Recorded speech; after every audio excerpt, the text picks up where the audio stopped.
जब चुनाव आता है तो पत्रकारों की याद जरूर आती है।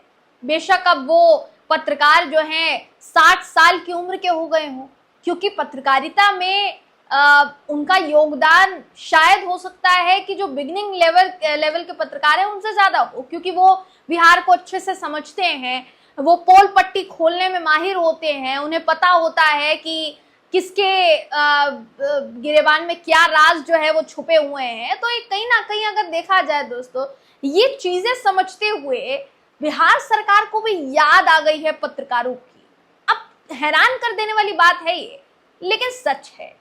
देखिए, कुछ ही घंटों पहले की बात है कि नीतीश कुमार जी की सहयोगी पार्टी यानी भारतीय जनता पार्टी के उप मुख्यमंत्री सम्राट चौधरी जब उनके सामने नेता प्रतिपक्ष तेजस्वी यादव अजीत अंजुम जैसे पत्रकारों का जिक्र करते हैं और कहते हैं कि अगर आपने एसआईआर को लेकर पत्रकारों की रिपोर्ट नहीं देखी है तो देखिए, एसआईआर को लेकर अजीत अंजुम पूरे बिहार में घूम रहे हैं और उन्होंने दिखाया है कि किस तरीके से फर्जीवाड़ा हो रहा है। तो सम्राट चौधरी अजीत अंजुम को फर्जी बता देते हैं कि वो फर्जी पत्रकार हैं।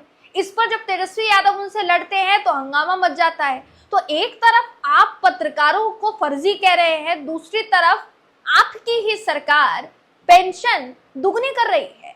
पत्रकारों की पेंशन दुगनी करने का फैसला लिया गया है दोस्तों। आप जब ये फैसला जानेंगे ना तो आप हैरान रह जाएंगे। इस खबर में मैं आपको बताऊंगी कि पत्रकारों को लुभाने का नया तरीका क्या निकाला गया है। नमस्कार, मेरा नाम है जयंती झा और आप देख रहे हैं DS4 न्यूज। दोस्तों, प्रशांत किशोर जो है फिलहाल बिहार की राजनीति में यूट्यूबर्स जो हैं, जितने भी यूट्यूब पर पत्रकारिता करने वाले यूट्यूबर्स हैं, उनको लुभाने की जुगत में जुटे हुए हैं। अब तेजस्वी यादव या आरजेडी क्या तैयारी कर रही है ये तो अभी तक कहा नहीं जा सकता, लेकिन नीतीश कुमार और उनकी जो एनडीए सरकार है वो जरूर इस बात की तैयारी कर रही है। नीतीश कुमार जो विधानसभा में ठीक तरीके से बोल नहीं पा रहे हैं, मुख्यमंत्री को किस तरीके की भाषा का इस्तेमाल करना चाहिए, कैसे बोलना चाहिए, उनके हाव भाव में, उनके रवैये में, उनके बोलने के तरीके में जहां ये नजर भी नहीं आ रहा, वही नीतीश कुमार ट्विटर पर ट्वीट करके इस बात की जानकारी दे रहे हैं कि जो पेंशन, महीने की पेंशन पत्रकारों को 6,000 मिला करती थी, वो पेंशन हमने बढ़ा दी है और उसको अब 15,000 रुपए कर दिया है। बिना देर के पहले तो मैं आपको वो खबर दिखाती हूँ। आपकी स्क्रीन पर देखिए वो खबर है। खबर कहती है कि मुख्यमंत्री नीतीश कुमार ने घोषणा की है, पत्रकारों की पेंशन बढ़ाने से जुड़ी ये घोषणा है, बिहार पत्रकार सम्मान पेंशन योजना। इसके तहत अब पत्रकारों को 6,000 पहले मिला करते थे, अब वो रकम जो है बढ़ाकर, पेंशन की रकम बढ़ाकर 15,000 रुपए कर दी गई है। मुख्यमंत्री ने इस पूरी योजना को तुरंत लागू करने के भी निर्देश दे दिए हैं। ये भी कहा है कि भाई पत्रकार लोकतंत्र के चौथे स्तंभ हैं और सरकार उनके कल्याण के लिए प्रतिबद्ध है। अब ये भी घोषणा की गई कि जिन पत्रकारों की मृत्यु हो चुकी है, उनके जो परिवार के लोग हैं, उनको उनके लिए जो भी राशि है वो दी जाएगी। 10,000 रुपए प्रति माह की पेंशन उनको दी जाएगी। ये राशि पहले 3,000 हुआ करती थी कि जिन पत्रकारों की मृत्यु हो गई है उनके परिवार को 3,000 रुपए राशि दी जाती थी। अब उनके परिवार को 10,000 रुपए राशि जो है वो दी जाएगी। ये फैसला उनके सम्मानजनक जीवन यापन को ध्यान में रखते हुए लिया गया है, ऐसा मुख्यमंत्री नीतीश कुमार ने कहा। आगे देखिए, वो ये भी लिखते हैं कि लोकतंत्र में पत्रकारों की महत्वपूर्ण भूमिका है, वो लोकतंत्र के चौथे स्तंभ हैं और सामाजिक विकास में उनकी महत्वपूर्ण भूमिका है। पत्रकारों की सुविधाओं का हम लोग शुरू से ख्याल रखते हैं ताकि वो निष्पक्ष होकर अपनी पत्रकारिता कर सकें और सेवानिवृत्ति के उपरांत सम्मानजनक तरीके से अपना जीवन यापन कर सकें।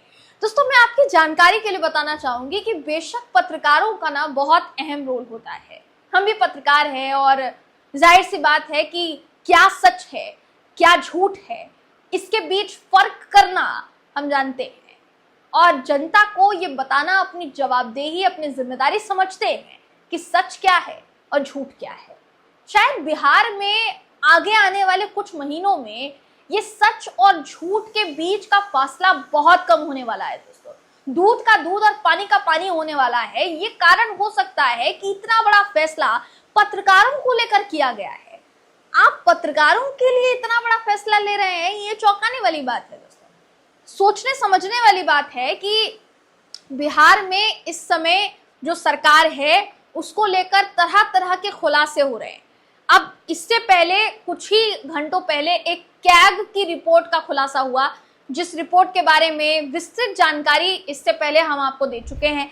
उस रिपोर्ट में क्या खुलासा हुआ, सामने आया कि तकरीबन 70,000 करोड़ का जो हेराफेरी है वो हुआ है और उसका हिसाब किताब सरकार नहीं दे पा रही है। 70,000 करोड़ का एक तरीके से कहा जाए तो घोटाला हो जाता है। अगर सरकार किसी चीज का हिसाब किताब ना दे पाए तो मतलब समझ लीजिए कि उन पैसों का इस्तेमाल उस तय उद्देश्य के लिए नहीं हुआ जिस उद्देश्य के लिए वो राशि जो है दी गई थी।